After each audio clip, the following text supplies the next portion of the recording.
All right, here we are. I don't even know what episode this is. I think it's 4, but I could totally be wrong. Is it 4? 4. Good. 4 it is. Welcome, welcome, welcome. We have a guest today, Josh. Yes. I'm excited about this. We've been waiting for this. We like to call him the professor. You know? Mike didn't even know he had a name. Mr. Mike Wines. Now, I'll let Josh do the intro, but Sure. I will tell you that this guy is like mad scientist smart, like crazy smart. And he's got our entire group that we've just kicked off, he's turned them into raving fans instantly. He gets like requests and questions daily because of his expertise. So You get inboxes from the group now, Mike? Like private messages? Yeah, all the time. Yeah. So Mike started out interning at Athletes Arena just to get some experience in the private industry, and then you left there. We always stayed in communication, and then you went to East Tennessee State University, ETSU, right? Which people don't realize it's one of the only Olympic training center universities, right? I believe it's the only one, yeah. The only training center for Olympic athletes there. Meg and Mike Stone, still there? Yep. Big researchers. A lot of the people that you read about from like Renaissance Performance or other big companies, kind of like what we're wanting to do, a lot of those guys come from ETSU, right? Because it's such a big school for strength and conditioning. They got a lab, they got all kinds of stuff. I mean, it's a performance university with the curriculum you're in. And kind of, you've discussed a little bit about where you want to go next in your career. Talk us a little bit about that, and then we'll just get into topics where you're going to know questions. Like, I purposely tell people on this podcast, don't research the podcast. Like, I'm not even going to tell you what we're talking about, so we can go off the hip and talk about cool stuff. But and my job today is to keep it dumb. I'm just letting you know. Like, I'm going to be stopping you. Whoa, stop. Because you guys are too much fitness, nutrition smart. I can't do it. So tell a little people about where you were, what you're doing, what you're headed, like what you want to do, and then we'll just get into topics that we see in the group that people want to know. I got questions. Yeah, for sure. So like, as you said, I started out and so far I've done 5 different internships in the strength and conditioning sector, and everything from private sector to professional to collegiate. And when I first started out, I was very training focused and somewhat nutrition focused. And then the further that I've gone into this profession, the more that I've realized you can't really deal with people just on a sets and reps and macros basis, that you're missing a huge piece of the puzzle. And so as I've gone further and further and delved a bit deeper, that's opened up the world of sleep science and now functional medicine and even things like physical therapy, where if somebody's dealing with a chronic low back pain issue, as a strength coach, you're probably not going to solve that right off the bat. A lot of times you're the problem. Yeah, exactly. So there's a lot of psychosocial issues that are going on there, and then even some pain science education that you need to take on as a practitioner. So it's never just as simple as numbers and data. There is the psychological component as well. But then when we talk nutrition and numbers, we have to look at things like digestion and assimilation, and even lifestyle factors such as sleep, which will obviously affect digestion. So assuming that you can just give somebody numbers and they'll automatically lose weight or gain muscle based on those numbers is pretty short-sighted. So given my personal experience with those fields, and then kind of how I've developed professionally, that's kind of led me into this next phase where I'm thinking about pursuing either medicine or chiropractic or even physical therapy or something like that. So that's kind of been how things have developed. Awesome. As far as the industry goes, right? Like, I've been very blunt in the strength and conditioning industry, where I don't like the buddy system. I'm a little bit of a natural antagonist anyway, right? No. Ray's like you don't say, right? So me and Ray get along. We're always looking for the fight, right? The industry itself, I saw somebody very prominent in our industry recently post something about becoming an athletic director, because the strength and conditioning industry as a whole is frustrating. Saw that too. He's a very well respected guy, right? Yep. And I can't get in a circle. I call it the strength conditioning circle jerk. Yep. Where, they all get together and pat each other on the butt when half of them must suck, right? And Ray, you probably see in the marketing industry, everybody's like, "Oh, so and so, such a great marketer," and you're like, "That guy sucks." Like, what do you? Oh, it's a buddy system. Yeah. And me and Mike have had this conversation. And I guess my question is, knowing where the nutrition industry is, because it's garbage, right? It's awful. Yep. The strength conditioning, it's hard to be unregulated. Nutrition's unregulated. We see garbage online all the time. Does that guide your career path to where can you make the most maximum amount of impact on providing truth for general population people from an education side? Does that guide you in your career at all? Yeah, I'd say probably a little bit, because if you're looking at somebody who is even a large social media influencer, or someone who is writing or doing video content for a large platform, say New York Times or something like that, and their information is just absolutely incorrect, and they don't have a basic understanding of physiology, then you can kind of use that as a platform to then say, well, here's what this person is discussing. Here's why it's fundamentally incorrect. Even though they're a topic of conversation, you might want to take their advice with a little grain of salt. So it does kind of help guide the process, but it does make you frustrated with the industry at the same time, because you feel like you're trying to do your best to put out quality information, but because that person might have a larger platform, their scale of influence is that much bigger. This whole nutrition and fitness world that you two are entrenched in every single moment of your life, right? I'm about 4 months into this world, 5 months of personally like focusing on me beyond just lifting weights. Like, I'm the guy, 42, I was a cop for 20 years, right?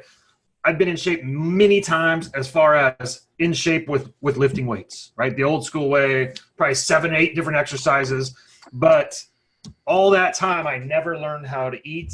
I never learned about digestion. I never learned about sleep. I didn't learn about any of the other things that, Josh and with some of the advice that you've given, Mike, has changed everything for me. Like, how I feel. I can always grow a muscle, but I've never cut this much fat ever. And that's all nutrition based. And now I'm picking up all these other things. So I've been crazy excited to ask you some basic questions on the sleep stuff, man. And you dropped your phone, didn't you? That's okay. That's okay. My fault. My fault. No, it's good. So, I mean, coming from a newbie perspective, because you two will like start talking and I won't even understand what you're saying, right? Like, let's be real. Like, I'm like brand new to this. My personal, the way I feel, I guess I've got a baseline now. So I'm eating clean, I'm doing these things, and when I make a change, I can measure that difference, because I'm not trying to change 30 things at once. Now I'm like adding or changing one thing. So now I'm like into experimenting mode, right? I want to experiment with different sleep things. And I'm the guy who will listen to 30 podcasts, read all the articles, and everybody's saying different things, obviously, right? Everyone has their own spin.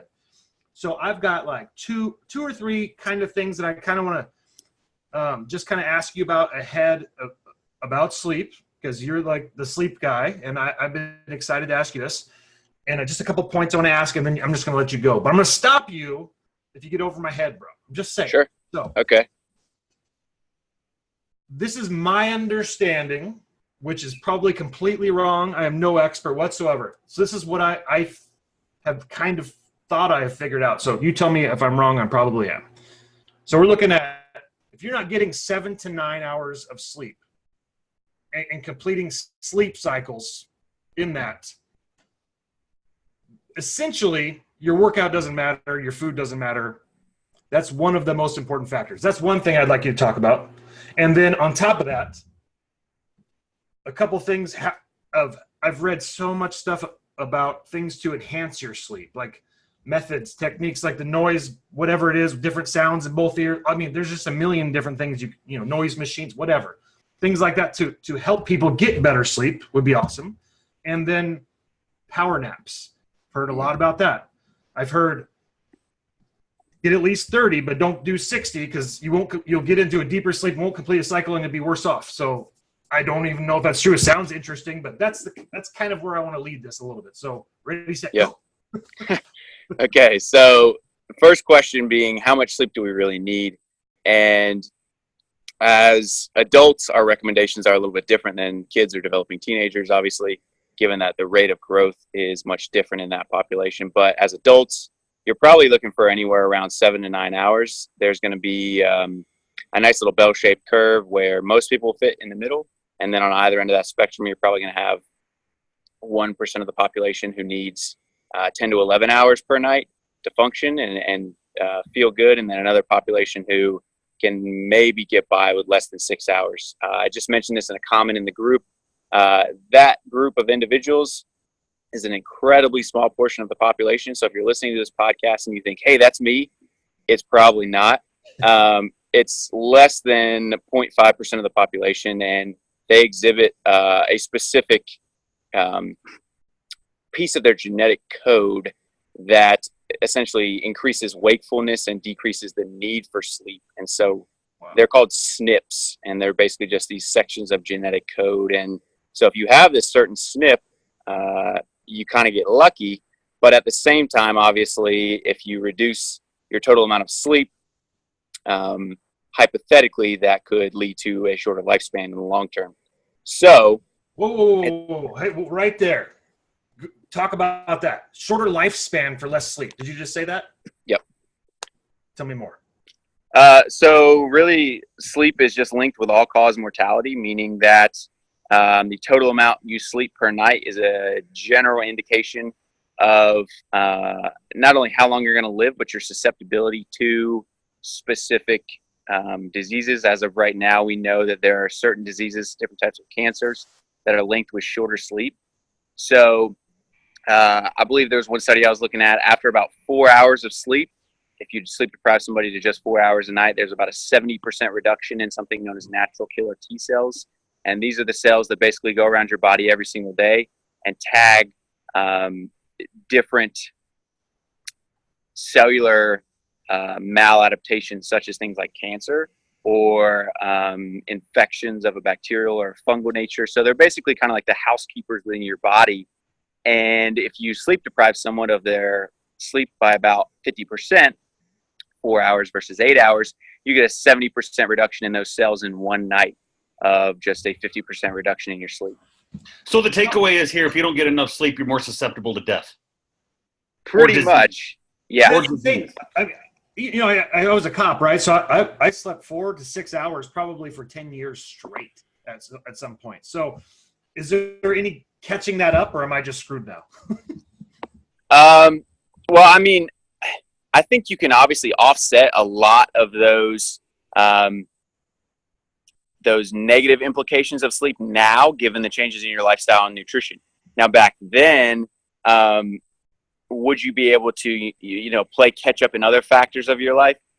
Maybe. But again, sleep is kind of the foundational principle that all of these other factors rely upon. So assuming that you can remove the cornerstone of health and still build an adequate foundation of performance and fitness, it's kind of short-sighted in the long run. So will you get healthy? Will you be able to build muscle and burn fat without sleeping 7 to 9 hours per night? Sure, people do it all the time. I've seen people who are in med school that have great physiques. Is it going to be the best long-term strategy and give you the best possible results for the time investment? No. That's where you have to optimize sleep and really consider what's the return on the investment that I'm putting in terms of my time and my energy.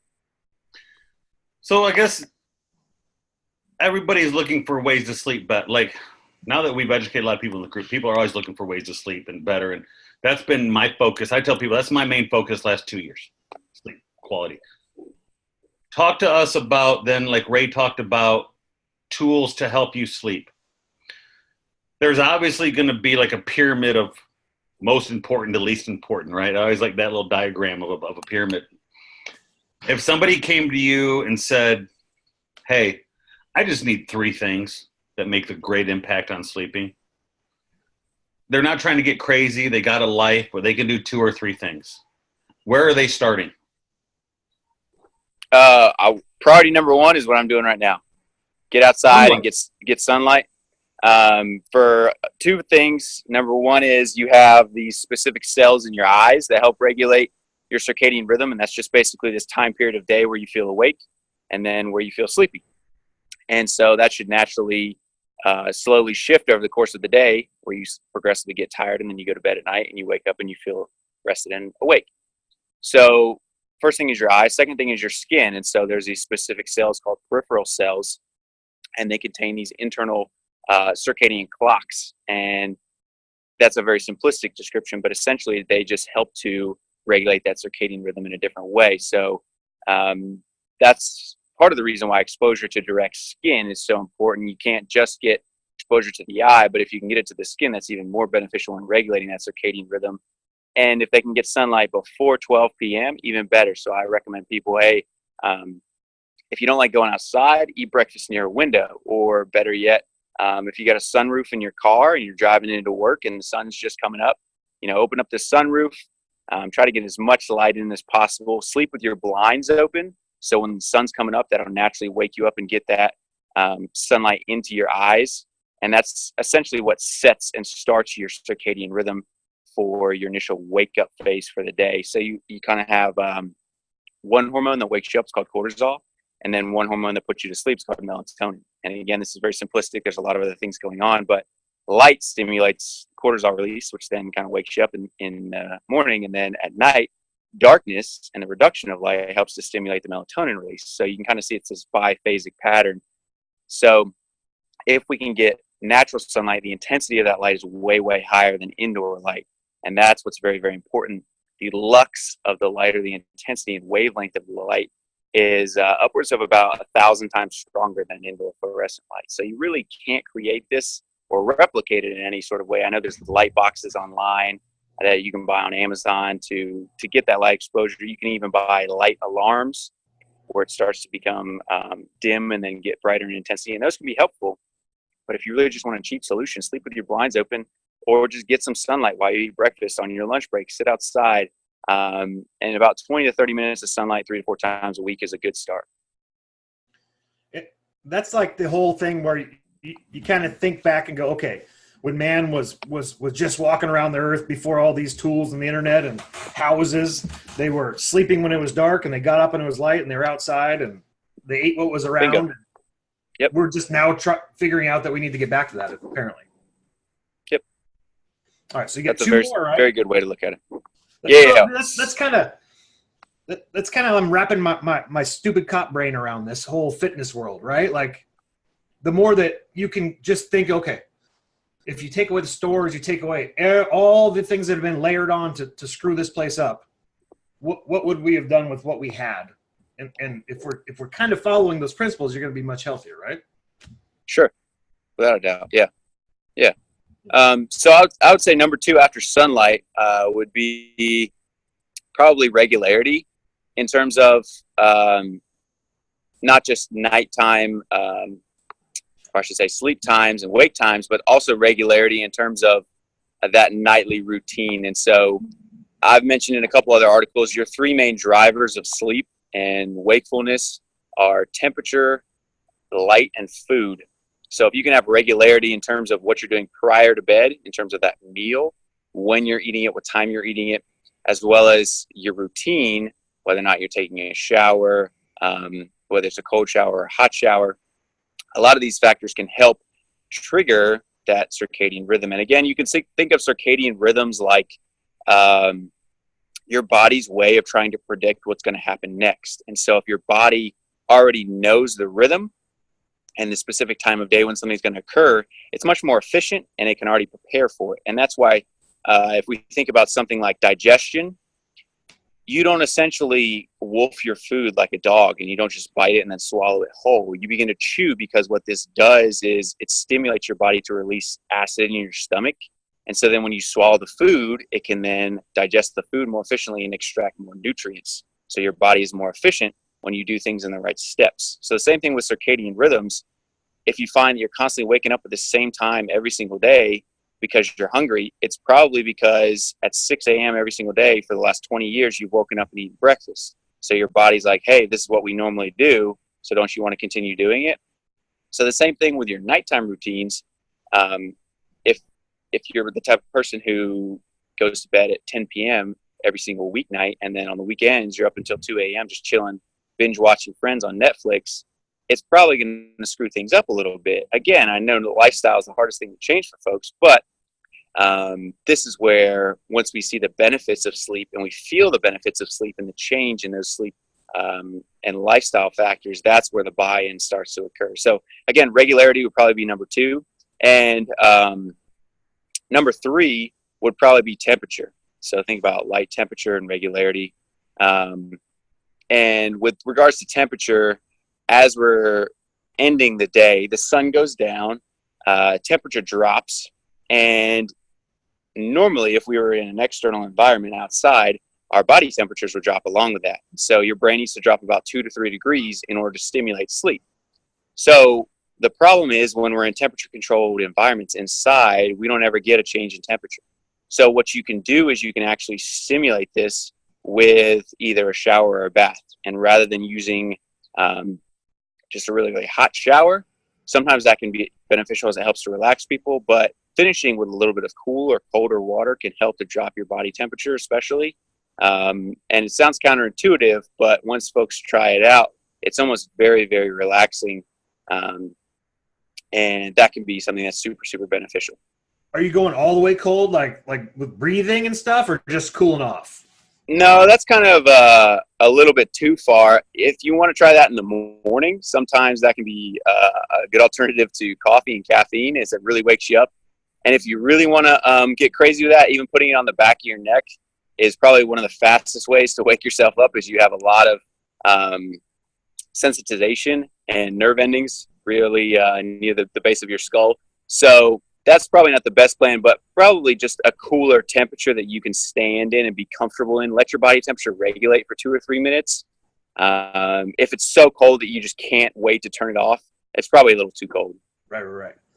Dude, it's from the newbie perspective, there's so much crap out there, man. Like if I were to listen to everything that came across just my news feed on Facebook, I'd be Wim Hofing in the back and jumping in the tank, and I'd be doing 5 other things and wearing X-ray glasses, and they're probably all awesome, but I don't know where to start. You'd be putting red lights up your nose.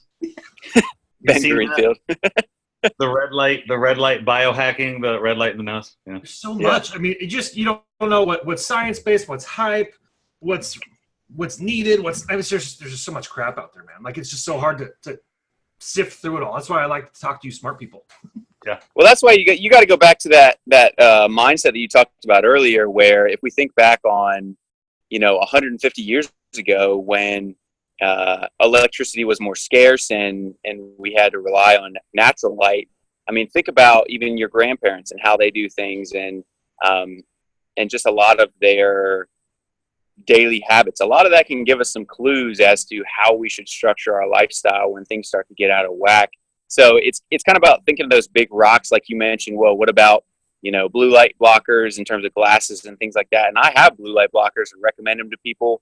But a lot of those things, if you're not getting outside and getting sunlight, it doesn't matter how much blue light you block at night, because your circadian rhythm never had a chance to go up from the light exposure. So you're just basically running a flat line all day, and then you're wondering why you can't fall asleep at night. Well, just go outside like a normal person for 20 minutes a day, and then block the blue light at night if you really want to, or better yet, just get off your electronics. So it's kind of like you just have to have that simplistic mindset in the back of your head. Well, Go ahead. No, and it's like, maybe if you get to where you should be just with easier methods, like sleeping good, eating good, exercising, you baseline, you're hydrated. Okay, now I'm going to try this to see if it, I'm going to try this extra thing to get the benefit, because I see a lot of people doing a lot of crazy biohacking stuff, right? And they don't eat good, they don't move good, they don't do anything. It's just like, I don't think it's really helping you, dude. No, right? Yeah, it's like that hierarchy of importance. If you're not eating right, sleeping right, and doing some sort of fitness, blue lights or red lights up your nose ain't going to do anything. Yeah. Right?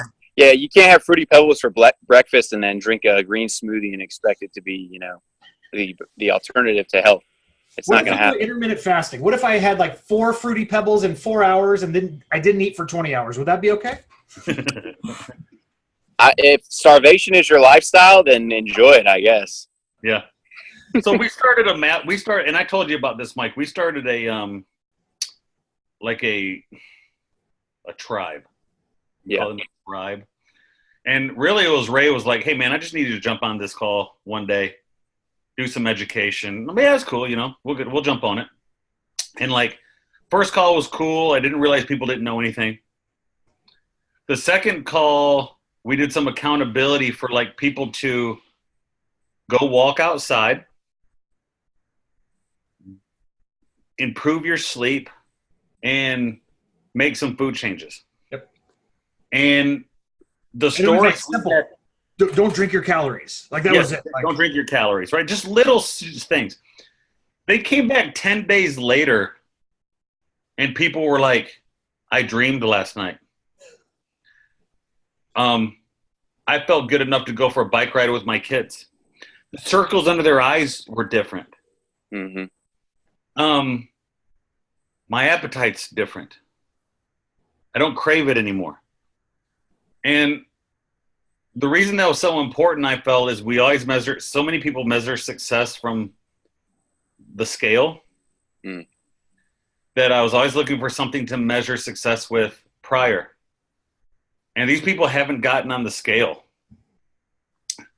But everybody said, I feel so much better, it doesn't matter what the scale says. Right? Yep. Talk to us a little bit about basic lifestyle changes people do. Do you believe those lifestyle changes, that weight loss is the byproduct of that? When so many people just chase the scale in itself. Do you understand what I'm kind of saying? Like, yeah, for sure. I know people that have lost weight in extremely unhealthy ways. Mm-hmm. Extremely unhealthy ways, right? I honestly think the majority of people who try to do keto, who are really just low carb, because let's be face it, there's a difference between low carb and keto, right? Oh, it's a world of difference. I even know that. Yeah. Getting low carb and then getting into ketosis are two whole different ballgames. Yeah. Right? They're not doing it in a healthy way. Talk to us about the hierarchy of lifestyle change with the if you really feel like weight loss is the byproduct.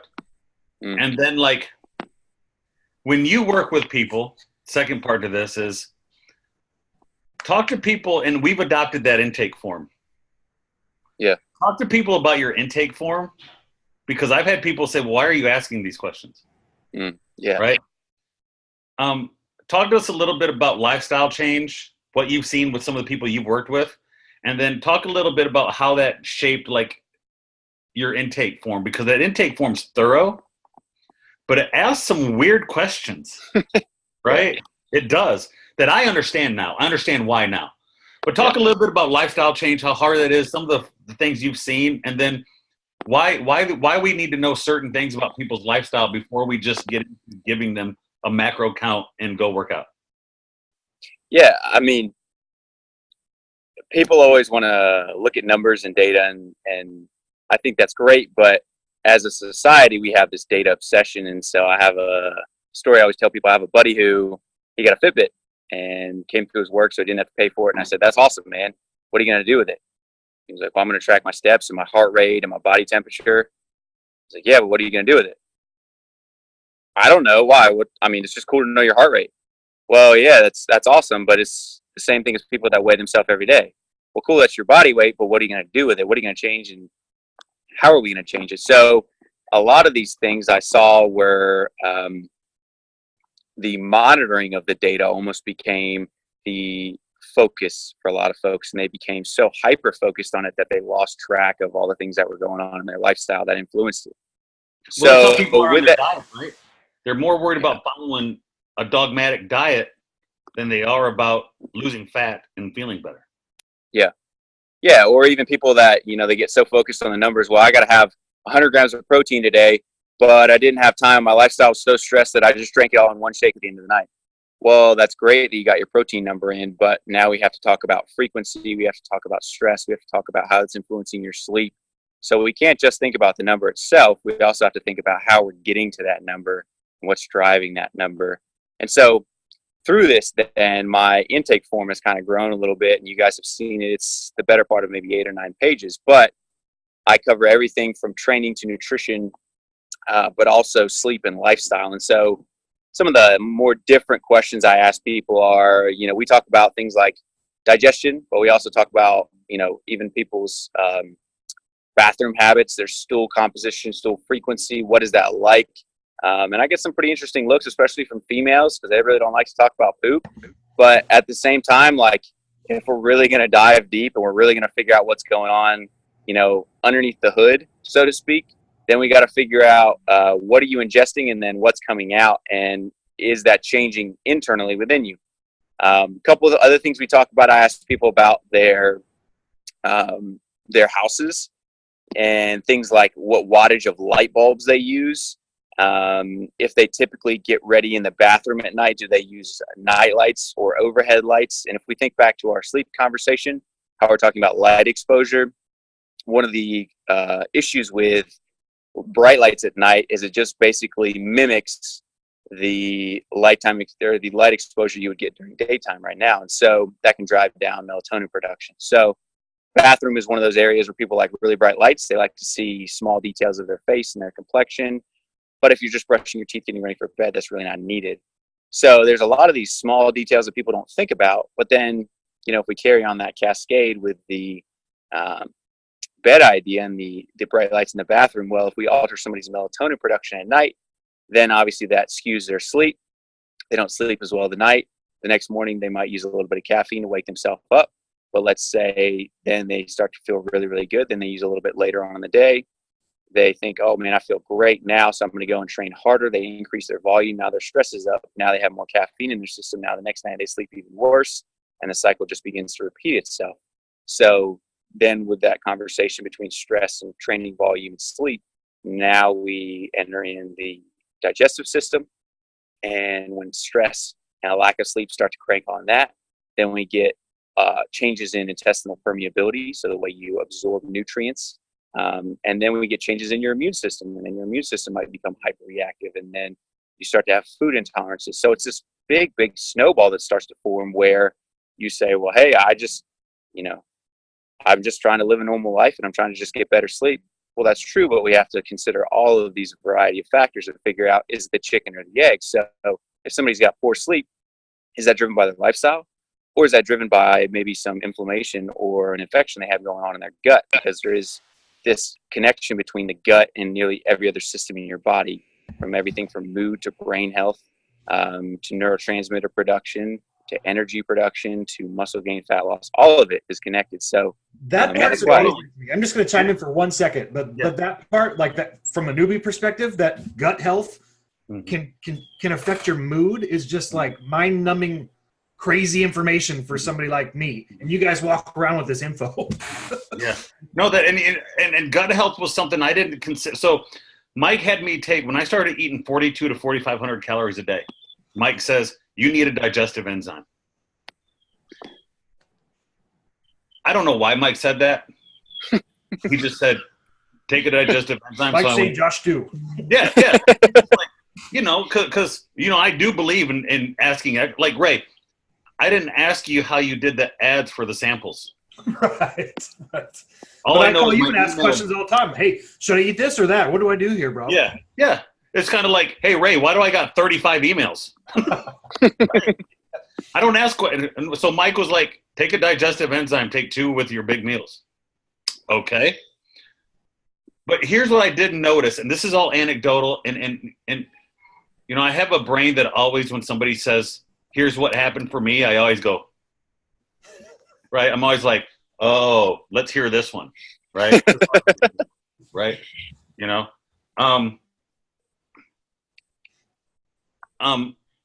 Digestive enzymes, when I started taking them, I had less bloat because I was eating so much. Dumb it down. What are we talking about? Because I'm kombucha. I'm taking something from On It for gut health occasionally. I kind of mix that stuff in, some kimchi. Is that what we're talking about, or is there something else going on? Mike said go on Amazon, go to get the Now digestive enzyme from a company called Now. And so supplement. It's just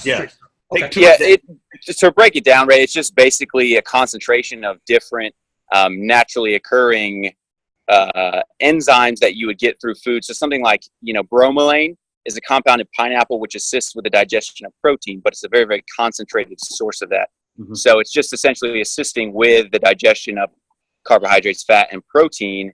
And if you take them with a meal, it would increase the amount of enzymes you currently have in your system. But since you're eating more food, the more enzymes you have, the more efficient and the easier digestion of those nutrients can occur. So if you're eating with more frequency, or if you're eating larger amounts of calories, that's where they may become beneficial. Okay. And is that because we're losing it in the breakdown process? Like it's just passing too fast if you're eating too much, and this helps break it down to absorb it, or is that not even close? Ooh, we're about to go deep. So in terms of digestion, like it's a highly variable environment, because some people, in terms of GI motility, how fast food moves through their system, they could be a little bit on the sluggish end. And so if they're trying to eat a huge amount of calories, their appetite might slow down because they're not processing that food as quickly as they could be. So if somebody wants to say, well, how fast is food moving through my system? I don't really know if I'm constipated. Take 2 or 3 tablespoons of sesame seeds. Don't chew them up, but swallow them whole in like a glass of water, and they won't be digested. And so then you can just simply monitor. I know it sounds crazy, but monitor your stool and pay attention. Come on. Hey, if people aren't doing this, it can be a very, very important diagnostic tool, because if somebody has undigested food in their stool, that's a dead giveaway that something's going on with their gut health. I have a client who said, hey, today I looked and there was a whole blueberry in my poop. Is that normal? And I was like, nah, not a chance. So, it kind of gives you an indication that what's going on here. We need to dig a little bit deeper. But in terms of the digestive enzymes, if somebody has an alteration in bioflow from the liver, or if they're dealing with something like low stomach acidity, then that can slow down the digestion of nutrients, and it can also alter how thoroughly those nutrients are broken down. So when you eat something like a chicken breast, that doesn't just naturally, go through your stomach, and then those same muscle fibers are then put into your muscle fibers. That chicken breast is broken down into individual amino acids. Those amino acids are absorbed in your small intestine and then transported in your bloodstream to the areas where then they are needed for growth and repair. But if in the case of somebody who has low stomach acidity, sometimes those proteins aren't broken down into a small enough form. And then when they travel into your intestines, they're much, much larger. And then there's these things called gap junctions in your intestines. And so if somebody's immune system is really pissed off, they're really stressed out, those gap junctions get bigger. And it's essentially like a gate. And it's only supposed to let in a certain size molecule, like an amino acid. But if that protein isn't broken down enough, that gate gets larger. Those gap junctions get bigger. My fault. Those gap junctions get bigger. Then essentially that larger protein is going to pass through that gap junction. Your immune system will tag it as something that shouldn't be in circulation because it's too large. And now all of a sudden we've got somebody who has hypersensitivity and hyperreactivity to certain foods that they've eaten before in the past. And they say, I've had no issues with egg whites, or I've had no issues with tuna in the past, but now when I eat it, I get bloated and I get gas and I have like this brain fog where I can't really think clearly. This is so weird. So now we've gone really deep down the rabbit hole, but now we've essentially discussed 50% of the fitness industry who wants to make digestive issues normal by posting about it on social media. So you have people who, are hashtagging, hashtag bloated but happy, hashtag flatulence is my homeboy. Like, I don't know what you want to talk about, but like people that want to throw out these hashtags that just normalize these conditions where it's like something's going on with your GI tract, but you don't really care and you don't really want to talk about it. And you assume that you're still going to reach your goals of performance and aesthetics, which isn't always the case. So again, well, you bring something up. Aesthetics isn't always healthy. Yeah. Right. That's something I talk about all the time. Being 4% body fat all week or your whole life is not exactly like people want to look at bodybuilders on stage and be like, oh, dude, they'll be the first ones to tell you that's not the definition of health. Yeah. Right. At all. They're not happy. They hate life. They're dead up there, aren't they? Pretty much. I mean, they're almost dead. Yeah. It's and you look like that for a couple hours. Yeah. Yep. So Mike, you bring up a good point. There's a law of diminishing returns for caloric intake and people protein intake. So somebody like myself, if I'm at 4,500 calories a day and I was doing 250 to 260 grams of protein, if my body's not assimilating all that correctly, there's a good chance that I could drop protein intake and drop calorie intake and actually start seeing better results without any kind of digestion issues because I'm taking too many calories and my body doesn't know what to do with it. Is that kind of what No. So that's not what we need to think about here. The question that needs to be in people's mind is not how many calories can I eat total. Everybody's obsessed with figuring out how can I drive up my caloric needs higher and higher and higher so that I can eat more calories. Well, I can tell you how to do that. It's have a very, very poor lifestyle, sleep poorly, jack up your gut enough that you disrupt absorption of nutrients, and then all of a sudden you can eat 5,000 calories a day and you're not absorbing any of them. But the problem is then you're not absorbing vitamins and minerals either. So the question should be not how many calories can I eat total. The question should be how many calories can I efficiently consume and digest and absorb and then excrete without any additional issues to other systems in my body. So if you're eating 4,500 calories, but you're super gassy and bloated, you have brain fog and you're not sleeping well, it doesn't really matter that you're eating 4,500 calories. Yeah, that's great and you get to enjoy a lot of food per day. But after a while, it gets pretty old to eat that amount of food. Well, this is the first time I've touched 230 when I got to 230. And I've touched 230 many times, like 225 to 230 in my life, right? Highest I've ever been is 238, okay?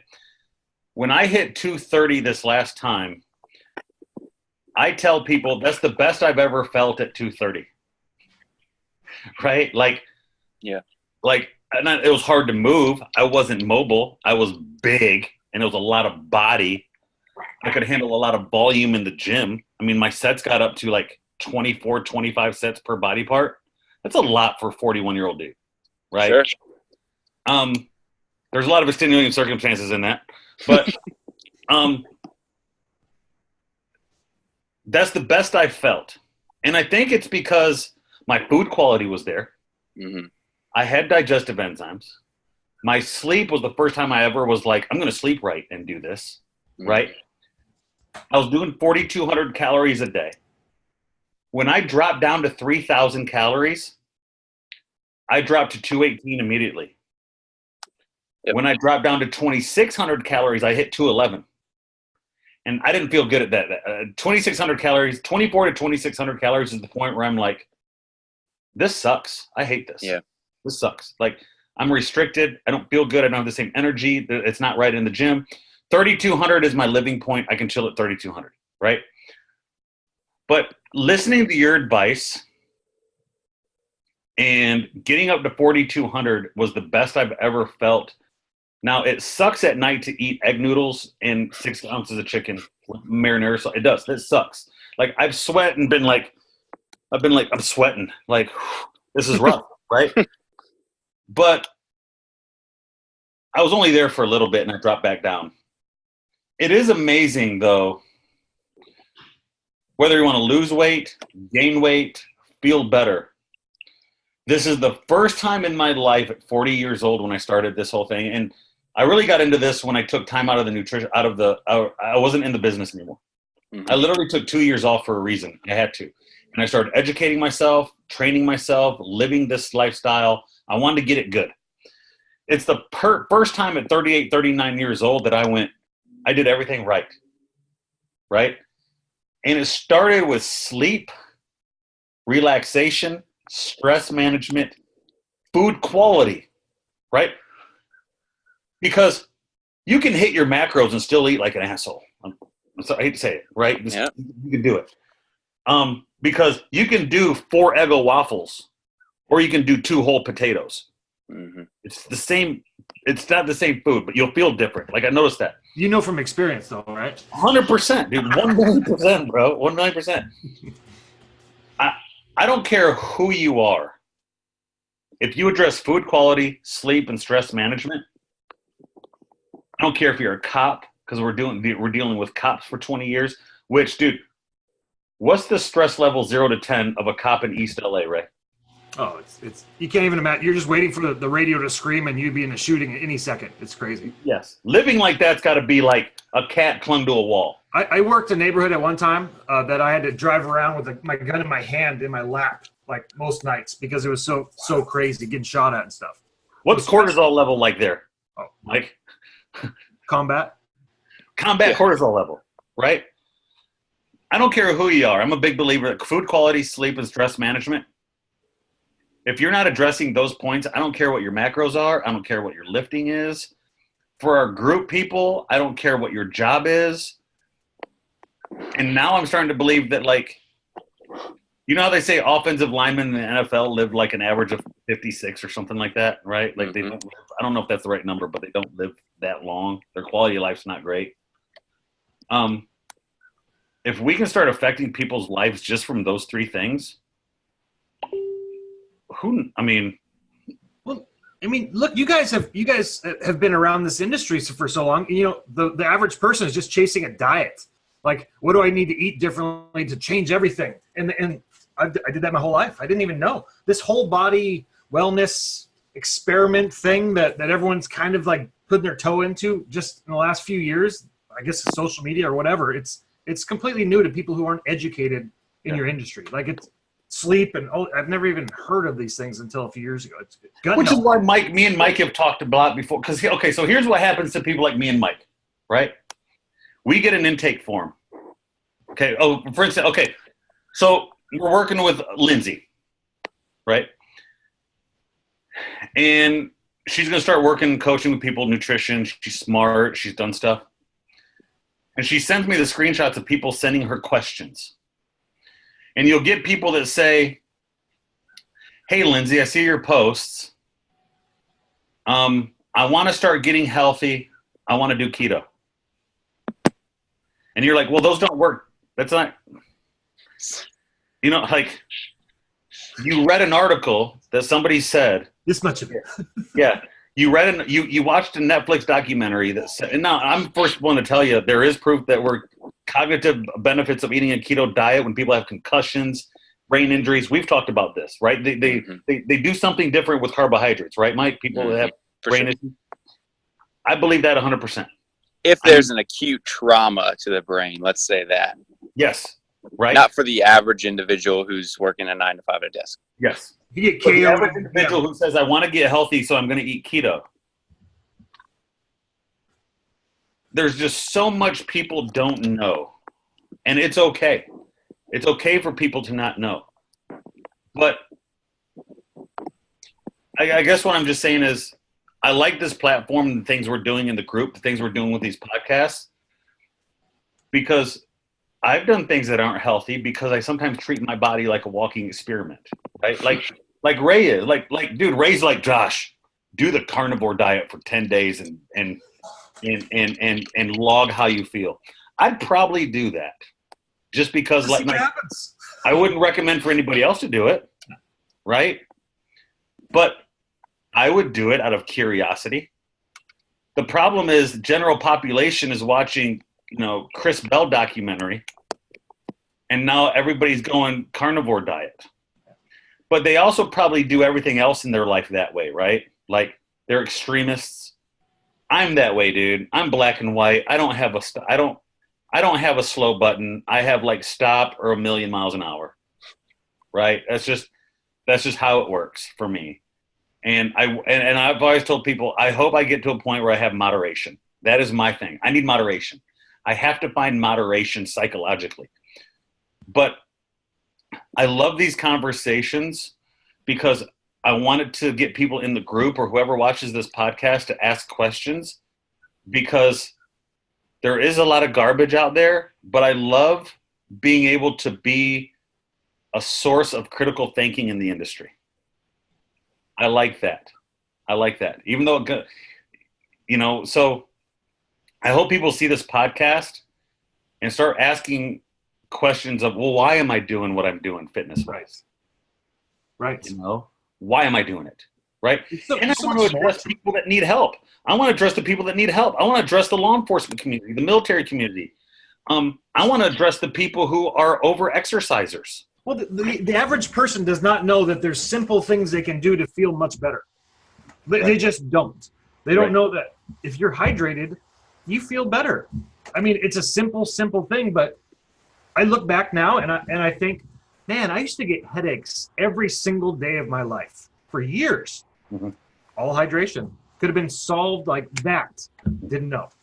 Mm-hmm. That's where real people are. They're not, they're not all the way up here in education and fitness and nutrition. And then what happens is some expert comes along and pushes them into something and they're off running something else, but they haven't cleaned up any of their basics.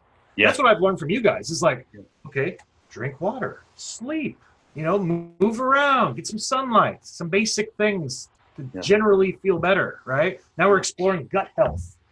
It's almost like people have transitioned from like program hopping on a training standpoint to like biohacking hopping, where it's like they're looking for the next great silver bullet instead of just saying, maybe there's like 5 or 6 big rocks that I need to do every single day that are pretty simple, but I really have forgotten how to do that because now I'm more concerned with what filter I'm using for Instagram rather than what time I'm going to bed. Sure. Right. Sure. You got I feel better than I did like in my late 20s, to be honest, like because I've never been at this level in all around fitness, right? I'm not even in great shape yet. I'm still working towards it, but with sleep and the food and everything else, it's like I feel like I'm in my 20s. I'm about to turn 43. But you may not be in like fantastic shape, but you're in good health. And that's the prerequisite to fitness. You have to be in good health before you can get fit and perform well. And that is what everyone misses. Good health. I used to love to work with those people that were like 15% body fat that wanted to get to 7 or 8%. And there are those people out there. There's those people in our industry, Mike, that make a living off getting people from really good shape to unbelievable shape. And we can do that. I can work with somebody. It's not hard. Those people already understand lifestyle management. So now you're just playing numbers, right? You're plug and playing numbers. I am really interested in the person that says, what the hell do I do? Yep. Mm-hmm. Right? Like, I'm pre-diabetic. My blood pressure is really high. I have 3 kids. Like, we get those people in our inbox. Yeah. I am more interested in those people now than I was. I mean, it's the same reason I don't deal in high-performance training anymore. Mm-hmm. High-performance training really doesn't exist anymore.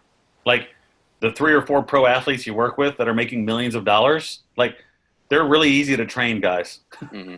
Mm-hmm. Like, that 97-mile-per-hour fastball was there before I did anything. I'm just holding them accountable. Right? Teach a 12-year-old how to do a front squat, and I'll tell you if you're a good coach. Yeah. Right? And that's why I moved out of that and went more towards general fitness with youth kids.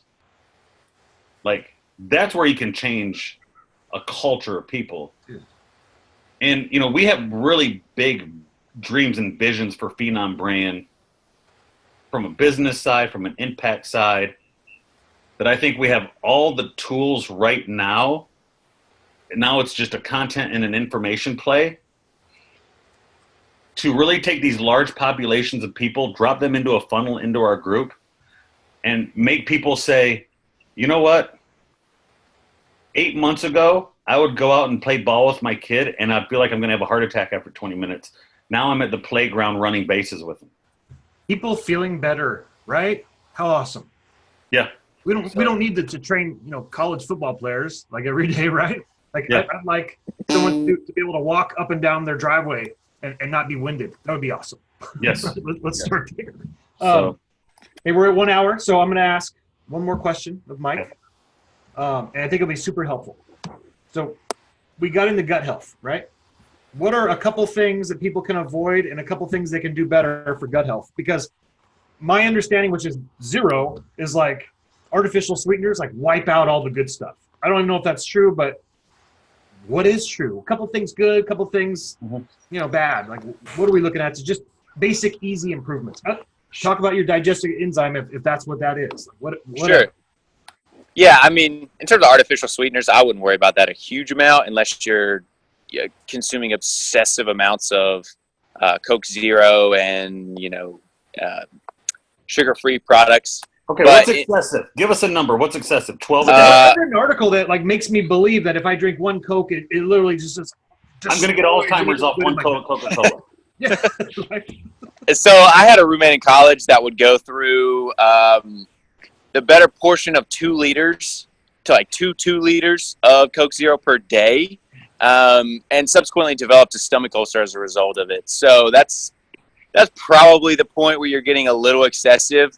You know, if you have a Coke Zero with lunch and dinner, probably isn't a big deal. Now, if your entire liquid consumption for the day is all Coke Zero, yeah, then we probably got a little bit of an issue where why don't you like water? Have you always consumed this much of a sweetener? Because you can get changes within the brain very subtly if you're constantly consuming very, very overly sweetened beverages. The thing we have to remember with artificial sweeteners is they are created to be sweeter than sugar. So when you're consuming artificial sweeteners, your brain is actually getting an overload much, much larger than it would from normal sugar. And so because of this, you know, there's these articles that say, what's the same as when you take a hit of cocaine and this and that? Probably not true, because you're lighting up the same pleasure centers within the... Hey, let me tell you right now, it's not true.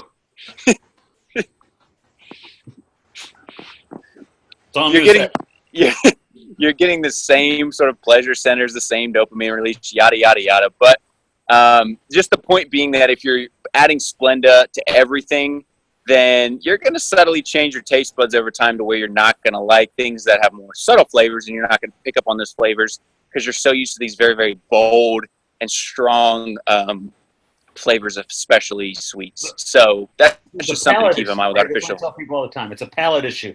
People eat a lot of donuts. You're not addicted to sugar. It's a palate issue. It's a food reward issue. Yeah, exactly. And so in terms of digestion for folks, what are 3 simple things they can do? We've touched on a few videos in the past. If you have current digestive issues, 3 things that you can drop. 1's dairy, 2 is gluten or wheat, and 3 would be probably a tie between soy and also added sugars from any sort of processed product. And so really with that added sugar... Dairy? People gluten. Have a hard time. Now, dairy's not bad, but for some people it is, right? Yeah. So is there anything wrong with dairy intrinsically? No. But it can be a little bit offensive to people's guts, and it's typically included in those top 6 or top 8 foods, which are very, very highly sensitive in folks that have GI issues. So dairy, and then gluten, which is a protein in wheat. So just wheat in general for product, contains any sort of wheat flour, or any enriched flour, unbleached flour, any of these flours that contains wheat. And then the third would be either soy or any sort of processed sugars, which would come through any form of processed carbohydrate. Typically any bagged or boxed product that has any sort of sugar in it would be considered in that category. So if you have GI issues, dropping those 3 would be a good place to start. The other thing you need to consider is, are you taking enough time to adequately chew your food when you sit down to eat a meal? So this is rampant in the strength and conditioning industry. We're both very, very well aware of this. For about the better portion of 2 or 3 years of my life, I probably ate 2 meals in the car while driving. I got super good at driving with my knees, and I would just eat while in traffic. Didn't matter where I was going. Didn't matter if there was a cop right next to me at the stoplight. I was eating.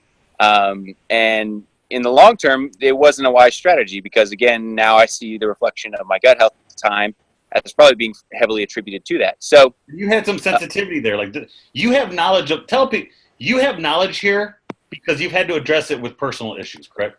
Oh, 100%. Yeah. So that's where all of this interest, as well as study and experience with functional med, with digestion, with things like comprehensive stool analysis, with blood work, with endocrine problems, it all started with me. So solving these issues in myself, working through these issues with myself, spending thousands and thousands of dollars in continuing to investigate these issues when traditional medicine said, you're fine, you're 24 years old or you're 23 years old, this is not a problem. And in my head, I thought, I got some issues going on and you guys don't want to address it or notice it. So I'm going to take this into my own hands and figure it out on my own. And so subsequently, that's where a lot of this started. So hopefully those watching the podcast aren't thinking, well, that's great, but you've never dealt with this. Actually, there's a lot that I have. So So that's why a lot of this comes down to experimentation on an individual's part and understanding that no two microbiomes, no two environments within the gut are exactly alike. No two persons' genetics are exactly alike. So we can make recommendations on this podcast. But again, a lot of people are going to say, well, I have a different lifestyle. I have different daily demands. And that's where the coaching aspect comes in, and understanding there's a difference between knowledge and wisdom. Knowledge is just acquiring information, and wisdom is knowing how to apply that relative to the contextual demands of the situation. And so a lot of people have knowledge. A lot of people want to get into the biohacking or the self-hacked generation that we have now. And, they want to stick the red lights up their nose and, eat all the seaweed they can and put kale in their smoothies and whatever. But let's say you're somebody who has small intestinal bacterial overgrowth, where you have this overabundance of bacteria in your small intestine. Well, things like prebiotics, which are really high fiber foods, can contribute and actually offer food, quote unquote, that where your bacteria eats these prebiotics and multiplies. So if you have an overgrowth of bacteria already and you're supplementing with these really, really high fiber, like fiber resistant starches, like Bob's Red Mill makes one that people can take, or even if you're doing things like cooking rice and potatoes and then putting them in the fridge and cooling them and reheating them to increase the fiber resistant starch.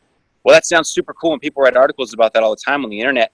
But if you have something like SIBO going on in your digestive tract, where you're feeding that bacteria with these prebiotics to have them multiply even further, that's just going to exacerbate the bloating and the gas that you already have going on, because these bacteria produce hydrogen and methane gas. And so as a result, when you feed them, they produce more of that gas. You feel more bloated and you have more gas. So that's the difference between knowledge and wisdom. And that's what people have to remember. Wow. Mike just dropped a bomb. The difference between knowledge and wisdom. Because you can't make blanket statements in this industry.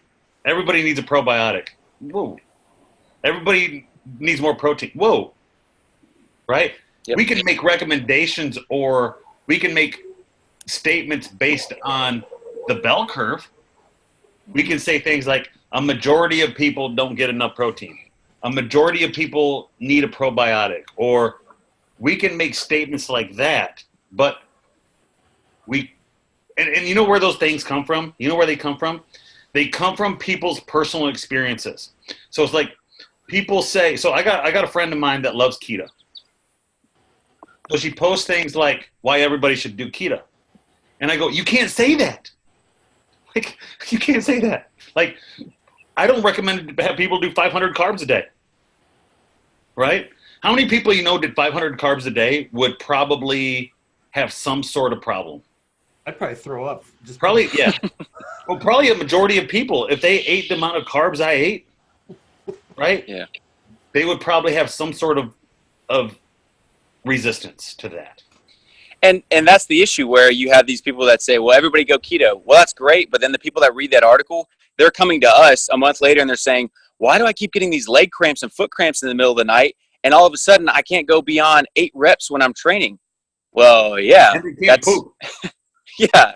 I mean, okay, well, let's start salting your foods and let's eat something with potassium. You don't want bananas or potatoes. So now we got to figure out another source. And then let's supplement with a little magnesium and let's see what happens. And then all of a sudden things turn around in 2 or 3 weeks. Yeah. So again, this is all just part of a larger conversation, but understanding even blanket recommendations like a probiotic, we also then have to think about from a coaching perspective, the wide variety of products that are currently available on the market. A probiotic is just one class. There's individual subsets within probiotics, different types, different amounts in terms of CFUs, colony forming units, different strains. It's so complex that if you just say, oh yeah, go take a probiotic, somebody's going to roll out to Walmart or CVS, pick one up off the shelf, and then a month later be like, hey, I don't feel any different. What's the deal? Well, we didn't touch on any of the specifics, and that's where coaching comes in. That's why this group's so important.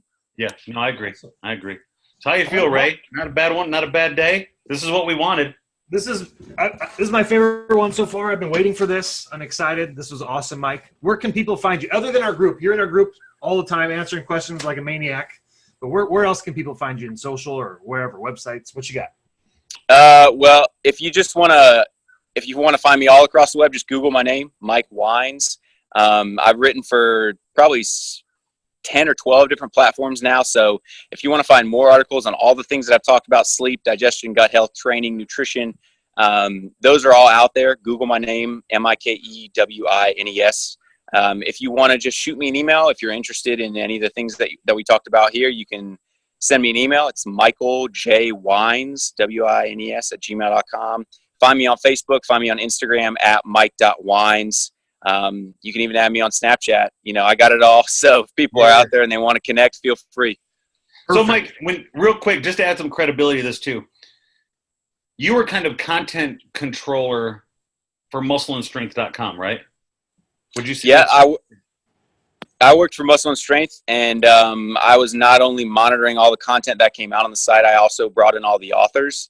So I brought in a core team of about 8 to 10 individuals who were physical therapists, registered dietitians, professional strength coaches, and then they were writing all the content for us. And so that was kind of my role back at Muscle and Strength. I guess the point is that your bullcrap meter's on point. Oh, yeah, for sure. Because when people wrote for Muscle and Strength, you had to protect that brand, so you guys couldn't post crap. Oh, right? the standard of getting an article accepted was much, much higher than you might than others. Yeah, I know you want to drop names, but I got yelled at on T Nation yesterday. I saw that. I almost liked your comment. I said, "Hey man, it's a content play. I get it, bro. We're cool." Yeah. Right. So and that's one of the things I've always appreciated with Mike is Mike's ability to filter bullcrap. We all want that. Oh, yeah. Give it to me straight. I think that's good, man. We'll post this thing up and get it up and rolling. All right. Well, awesome. Thanks, everybody. All right, guys. We'll talk to everybody soon.